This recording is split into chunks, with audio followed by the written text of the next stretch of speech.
Wasn't that just beautiful? Stunning?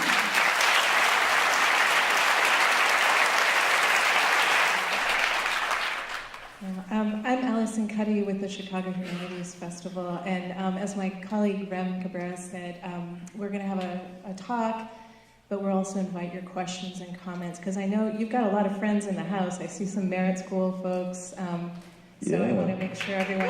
Okay.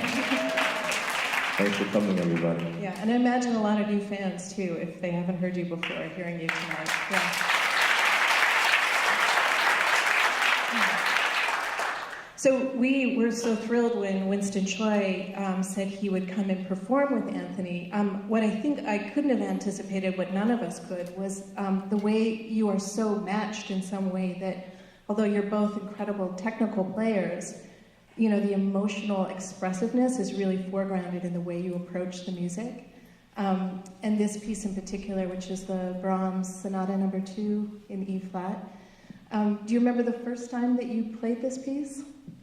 Oh gosh, this piece, you know, is one of the greatest pieces ever written for the instrument, and so it's one of the pieces that we know our whole lives. And I don't remember the exact moment I played it for the first time, but that part is pretty old. The part I'm playing off of looks like it's an original manuscript because it's like yellow. So so it's been a while. Yeah, I like that we had the old tech and then the new tech Winston had. The pages aren't even together anymore. It's wow. Like I need some tape for it, but anyway.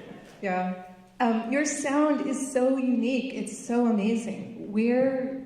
How did you develop that sound? I mean, that's another tough question probably to answer, but, you know, in terms of that emotional expression that you give to the music, was that there from the start when you started playing, or was it about sort of mastering the instrument?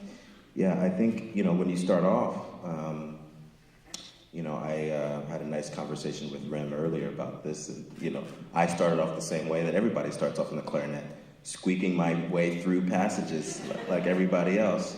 But, you know, I liked it so much, I didn't really notice it so much. So, you know, you spend those early years learning, you know, just how to play and how to get better technique, practicing slowly and doing your scales, and like my old teachers in Chicago always told me.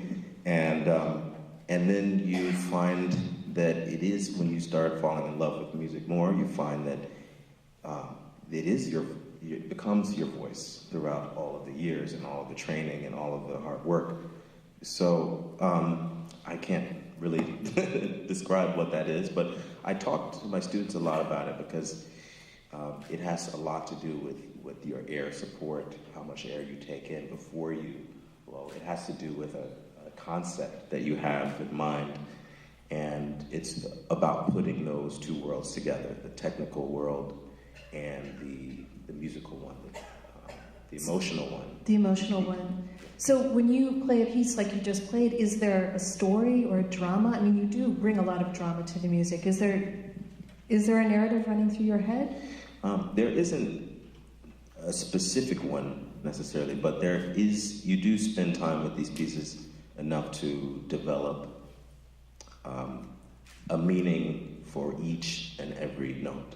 So as the clarinet is interacting with the piano, there are moments that I hear, you know, a certain chord, a certain note played by the piano that implies a certain emotion, a certain character. And so that's what I listen for actively while playing, but that's also what changes over time. So if there was, at some point, kind of a, story, which is very helpful, especially for younger students, to have like an actual story in mind, like an opera or something, a plot. You know, as you get older and more advanced, I guess, in your listening skills, if you will, you develop a sense of the emotional character that is removed from any kind of actual storyline, but that yet has a real specific emotional character. Right, but it's purely musical at that point. So yeah, but I think it's great when people add their own stories to it. So, you know, when I'm listening to music, sometimes I discover myself thinking of some specific emotion. And that's a fun game to play with a composer like Brahms. what specifically was he going through at the time, which can be very enlightening to the interpretation of the piece. Because he wrote these sonatas and the quintets and the trio at the end of his life when he was dying. So there are often a lot of sadness in these works for clarinet, but also a lot of hope. Yeah.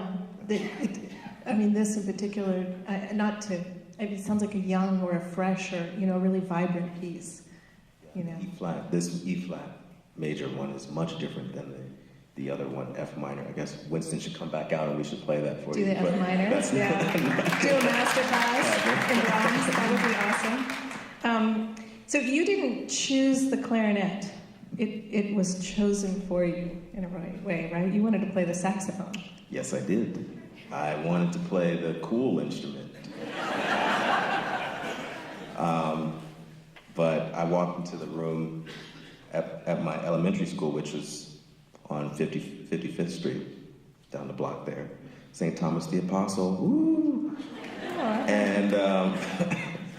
And I walked into the table, I picked up a saxophone, and so this is a corny joke, but I always say I'm very short for my age now, but I was even shorter for my age at age 9. And the saxophone was way too big, so they're like, you can play the clarinet. The clarinet still, basically came almost to the ground when I played it, when I sat in the chair, because I was so tiny. But, it still worked. It worked. I grew into it. Right. So you grew up in Chicago. So let's talk about Chicago a little bit. You grew up in Chatham, where your parents lived until just earlier this year? Just until the summer. Yeah. So what was that environment like? What was happening? Your parents were both art teachers at one point, right? Yeah, my parents met in Teachers College when they were both doing visual art. And my mom kind of went in and out of teaching in the Chicago Public Schools. They both taught in the Chicago Public Schools. And then my dad joined the Chicago Fire Department when the CPS went on strike one year. And he had to pay some of the bills. They had to, support us kids. And so, he rose up through the ranks in the Chicago Fire Department. My mom stopped teaching a few years ago. And, we grew up, 90th Street, off the Dan Ryan. And how did music come into your life? Were your parents musical? Your brother was already playing music, right, when you got that clarinet? Yeah, my brother was playing flute at the time and already practicing a ton and doing really great things here in Chicago. And but my mom was they're both very artistic people, but my mom is a very musical person. She got her master's in dance movement therapy and also was a member of a dance company here in Chicago, modern dance company. So she did choreography, and she was into movement and music and movement in association associated with music. And she always sang around the house and loved musicals and classical music and everything. So that's kind of how there was a musical environment in a way in the house. We always had music playing on the radio, not classical music specifically, but any kind of music.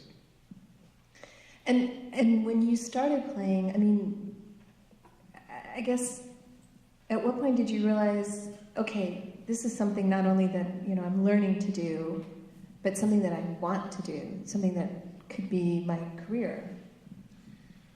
Yeah, I think probably pretty early on I liked it and all of these things, but I remember going on tour to Japan with the Chicago Youth Symphony, and I was very young, and we played like a Shostakovich Fifth Symphony, and I'm sitting there in the section and getting these kind of the chills, those all important markers that tell you you're really enjoying something so much. And it was that experience. It was the experience of going to Interlochen Arts Camp that Merritt gave me a scholarship to go to, by the way. And going there and being around other artists and kids and doing well in the orchestra and just basically finding out that this is, you know, I kind of fit into that world, you know, where elsewhere I may not fit in so well. Yeah, yeah. Your brother must have been a big influence on you. How much older than you is Damare? He's the principal flutist at the Dallas Symphony? Yeah, he's 4 years older than me. And he was an amazing influence on me. He was the biggest role model because he was so determined and so focused and so good that, you know, I kind of felt that, you know, I knew what it took when I watched him, because he would wake up and practice. He would practice before school. He went to Kenwood High School, also in the neighborhood here, and he would wake up before school like 5, 6 in the morning and practice. He would practice at school. He would practice after school. He was obsessed.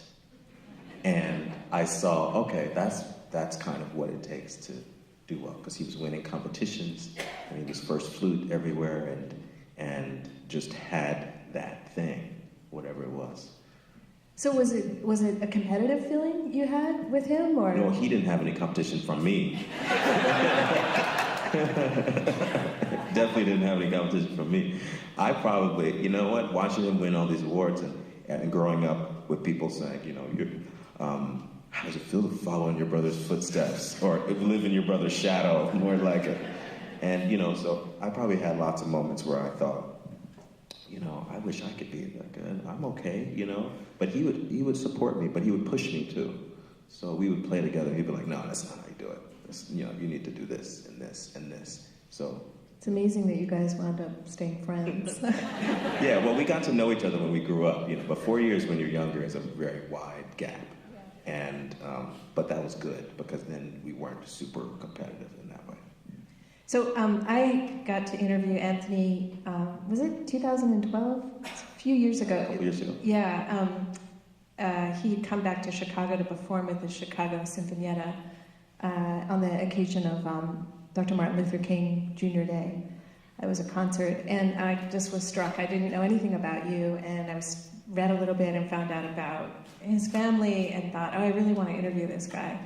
And after I did the interview, I don't even know if it had been posted yet. Your dad got in touch with me to find out if he could get a copy. So I know how supportive your family is of you, you know, I mean, like the eager father, he's a really nice guy. But I wanted to talk to you about that gig, because, you know, you and your brother have both been incredibly successful, and at an early age too, and we'll talk about that more, but how do you, the gig that you had done was playing for President Obama at his first inauguration in 2009, and you played with Itzhak Perlman and Yo-Yo Ma and Gabriela Montaro, and how did you, I mean, that's like the gig of a lifetime, right? I mean, Yeah. can we, yeah. Yeah. It was. How do you get that gig? I mean, other than your obvious talent, but how do you? Yeah, what happens? Like, Very lucky. No, I played with Yo-Yo in Japan like a couple years before that, and we played the Messiaen Quartet for the End of Time, which is this massive work of great intensity and passion. And, you know, that was a really amazing experience for me to sit next to him and hear that sort of energy coming out of a person and through their instrument. Talk about emotional character coming out of an instrument. And I hadn't talked to him for, you know, all those years in between this performance. And all of a sudden I got a random call. So anyway, he thought of me for this. It was initially, I think he was asked by whichever White House committee to do this. And Itzhak they think they were the only two, and maybe a pianist. And he mentioned to, this sounds weird that I'm even talking about this, but that this happened. But he mentioned to John Williams that he wanted to include a clarinet. And John was like, yeah, let's do that. And so he suggested me. And so that's how I got asked to do that. Yeah. Yeah. So, Yo-yo, way to go, yo-yo. Yeah. That was a tough one, though, right? I mean, we talked about this. It was so cold that you couldn't, I mean, you could perform, but you had to have a backup. Right. We had the recording. They had to play the recording while we were playing on stage because it was like freezing cold, and they don't want any squeaky, cracked clarinets during the inauguration of the first black president or any president. Actually, all the bands pre-record and do a track for all of the inaugurations because it's in January, so they don't know how the instruments are going to work. So yeah, it became this thing, but it was something that we would do again and again, and I'm really glad we got to sit up there and perform and be a part of that great event. I can't even believe that I was there for that, because we were right above 1 million or more people sitting and watching. We were right behind President Obama when he was speaking. I mean, that's any other thing. I wouldn't have wanted to be in some room somewhere in the heat performing a little piece. I wanted to be out there to witness history. Yeah, historic moment. I mean, that was an incredible moment in the nation and in Chicago. One of the things that you and I have talked about before, and I wanted to ask you about tonight, is so you got a job at the Cincinnati Symphony Orchestra before you even had graduated from Curtis, right? You got that gig as associate principal clarinetist. Then you went on to the Metropolitan Opera for a decade, 10 years? And now you're at the New York Philharmonic, and you've been there since just over a year ago. Yeah. So when you were appointed principal clarinetist at the New York Philharmonic, it was the first time a black musician had been appointed to a principal position in the entire, almost 175-year history, right? Yeah, the only person before was an associate principal horn player who has since passed away, Jerome Ashby. But I was the first principal player in the orchestra, and maybe the third ever. Yeah, and you were also the first black musician that was hired there in more than 50 years. I think it was Sanford Allen, who was Sanford Allen, and then Jerome Ashby. Okay, then Jerome. Okay, yeah, so there have been 3 of us in 175 years. Oh, well, that makes it better. This is not just a story of the New York Philharmonic. This is a story of classical music in general, that you and your brother Damari, what an incredible family, that you both are one of a handful of principal musicians of color in orchestras. And I'm just curious, how do you feel about that? Just personally, but also sort of in terms of your overall career. How do you think about that set of statistics? Mm-hmm. That's a deep question. I feel very proud, but I feel honored as well. But I also know that there were a lot of people that came before me that did not have those opportunities, were not allowed those opportunities, and quite a few of them, especially in the New York arena, I've known, when you come into the community of classical musicians, people know each other. So I also know that lots of people weren't given those opportunities, weren't allowed to have those chances. And people like Sanford Allen. I can't imagine what his experience was. And there are many, many others. And that's what's funny. So it's important for people to realize I'm not like the first. My brother and I aren't the first African American black musicians to play classical music in this country. We're not the first. We happen to be some of the first to get into orchestras, but it's always important to actually remember that. And so you do, when you kids come to concerts and you go to a concert and they see one person up there that looks like them, That's important. That is big. That is huge. So, I think it's important that I am aware of it. I think it's important that we talk about it. And I think it's important that people have these discussions to figure out how we can, first of all, get music back into our schools, into our public schools.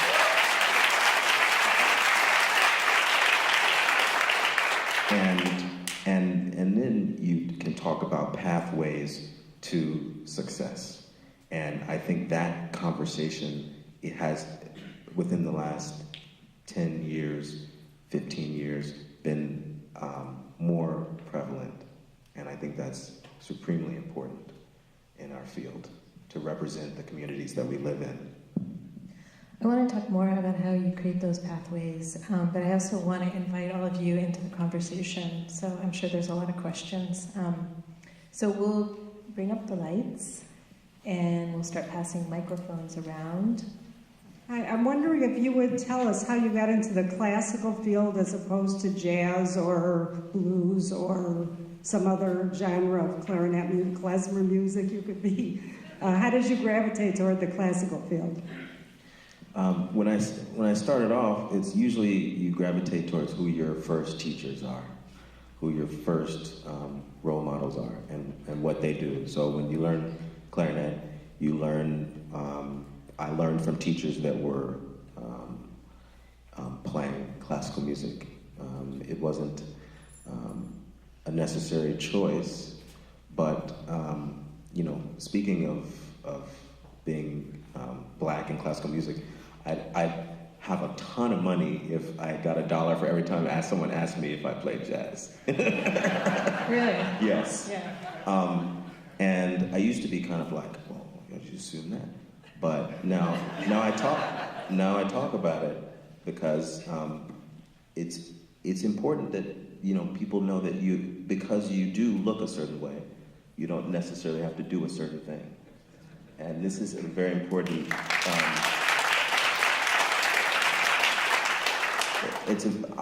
By the way, I love jazz. I go to jazz concerts all the time, and I improvise, but I would never do it in public because I'm not a jazz player.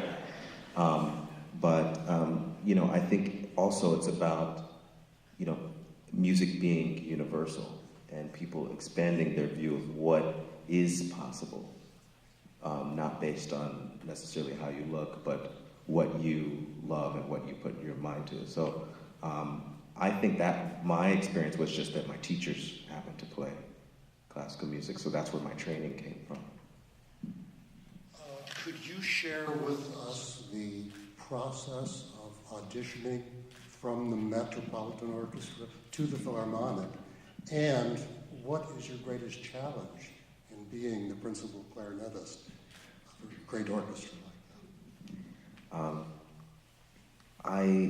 The process is, the generic process for each orchestra is that you see an advertisement, you go to an audition with a couple hundred people, and you play about 5 minutes, and they call your number if you get past the first round. The first round is usually behind a screen, and then the second round you might be whittled down from 100 or more to 15 or so, and then you do the same thing. You play 5 or 10 minutes, and behind a screen generally. And at the Met, they have screened auditions for every single round. So it's they try to base it on the performance.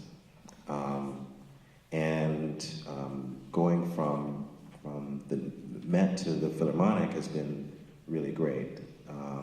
It's been, after 10 years playing the opera repertoire, it's been kind of a dream to come back to the stuff I was playing in youth orchestra when I started. And the challenges are similar but different. One, you have to get used to having bright lights on your face when you play in the Philharmonic stage. Basically all of the solos that you have are generally heard, as opposed to the opera where some of the solos are, covered up by these people up there singing and stuff. I think that, so. predecessor in the Philharmonic was here for 60 years. That's what he's referring to. And so, no, I'm not trying to break any records as far as longevity. There was a time when Beatles music was not readily accepted as symphonic music, and it became played by symphonies. Is there, or what is your opinion of rap music, and do you think rap music will ever be adapted to more of a classical venue?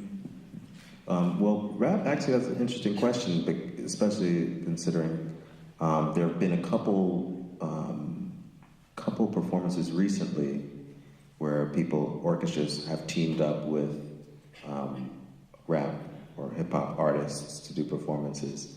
One recently was Kendrick Lamar and the National Symphony at a concert.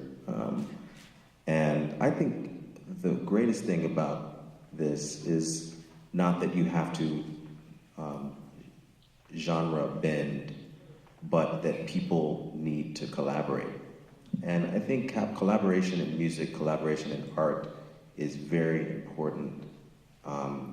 Not just because you have to try to appeal to different audiences necessarily, but I think it's important that the barriers that are built up between certain cultures, between certain music, between certain art forms, all of these barriers basically limit our sense of expression as human beings, I think. And that,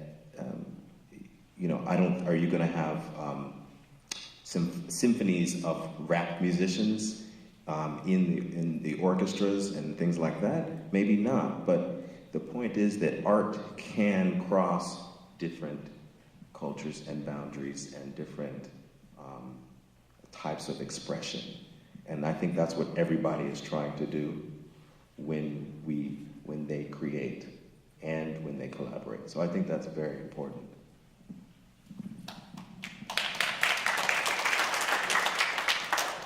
I was going to also say, wouldn't it also depend on the message they want to get? Because all music can be played together depending on the message they want to give. Isn't that true? Yeah, I think music is, like I said, music speaks to people. All music speaks to people. There may be different types, different platforms, but I grew up in a very diverse musical household. I think some sort of specific judgment on the value and the importance of different art forms is not so important for me. But I think the presentation of music and art, and for my personal expression in this classical form, is my way of communicating with the world. And I think that's what you do. You perform so you can communicate. And for an audience, that's what we do. So, it's important. As the principal clarinetist, do you have responsibility for the functioning of the clarinet section as a whole? And if so, what are the challenges of those responsibilities? Interesting question. It's a very funny world, the symphony orchestra, because everybody who's in that orchestra, unless they're substitutes which are filling in the orchestra, all of them have auditioned for their specific position. So the second clarinetist, for instance, is an amazing musician. And the associate principal clarinetist is an amazing musician. And the bass clarinetist, well, we have to hire a new bass clarinetist in January. But so everyone does their part individually really, really well, hopefully. And so my job is just to perform at the highest level I can and work together to produce a sound in the section that is very good. But it's up to each individual player to take responsibility for that aspect of it. And I can kind of hire people if we need people to fill in, and that's what my responsibilities are in as far as the section running properly. But yeah, basically everyone is responsible for their own part, and you can't say you need to play. You can, but they have to choose to perform at a high level. Right, you have to be yourself and part of the ensemble at the same time, and be able to reconcile that in some way. Yeah. I want to come back to the question about Kendrick Lamar. First of all, are you a Kendrick Lamar fan? Yeah. Just recently, I just started to become a fan. Yeah. Yeah. Mm-hmm. He kind of has that epic sort of aspect to his music that I imagine sort of overlaps nicely in a way with symphonic music. Mm-hmm. But I'm asking it in part because I was thinking about representation, what we were talking about earlier, and how do you make the classical world, the world of symphonic music, more diverse? And in part, it's about what we were talking about, like who's on stage, and for children to see people who look like them or come from where they come from, like you, on stage, to make that even seem possible. But how much of it is about the repertoire as well? I mean, in terms of, if there are many, many black classical musicians who didn't make it that far, what about what actually musicians are playing? How important is that to you to try and expand what we think of as symphonic music and have more black representation there? Right. I think the world is changing a lot as far as what kind of different groups are actually performing out there too. So if the orchestra model and the symphony model, like every city has a symphony, that's one museum in the community, right? But there are many different artists performing outside of that museum structure. So what symphony orchestras as they stand today are like museums that can present, the classics. They can present new music in their forms, and they're these large institutions. Not every group that you see now performing in a thriving artistic community is that. We need those to thrive as well, though, to represent the canon, the history of this music, these great masterpieces. But we also need people, and this is happening a lot more now, forming smaller groups that are doing new, different, interesting things as well. So, but I do always come back to educating young audience members, young concert goers, young musicians. And we can't do that if we don't continue, first of all, to support our local community organizations, our local festivals that present artists and humanitarians and these sorts of things. If we don't continue to do that, then it doesn't matter how big the big institutions are. It doesn't help anybody. We have to support our entire community of musicians and artists, and continue to bring music to the children. Because without that, if music had never been brought to me, I wouldn't be here. I wouldn't be on the stage of the New York Philharmonic. I wouldn't have been the third African-American musician to join that orchestra without the support of programs like Merit and numerous other role models and supporters I had growing up in this community in Chicago. I wonder, to be a role model, Sanford Allen, when he stepped down in 1977, said in part it was because he felt the pressure of being a role model. Do you feel that? No, I think times have changed, and people today expect you to do that, to be that. And I grew up having such positive role models in my own household and other people in the community that it wasn't a thing that was separate from who you are. It was kind of who you are. The model is to strive to be great and strive to work hard. And if you do that, I think that's what it is. It is what it is. That by trying to be a good musician or a good scientist or a good mathematician or doing whatever, that's how you represent yourself in your community. Specifically me in the Black community, is by trying to be the best at what I can do to express to the world. So there's not, for me, I don't think of it like an extra amount of pressure. I think that it's just a part of being a musician. Well, I think I speak for everyone here when I say thank you for your music and for being one of the best at what you do. I mean, it's been a real pleasure talking with you tonight.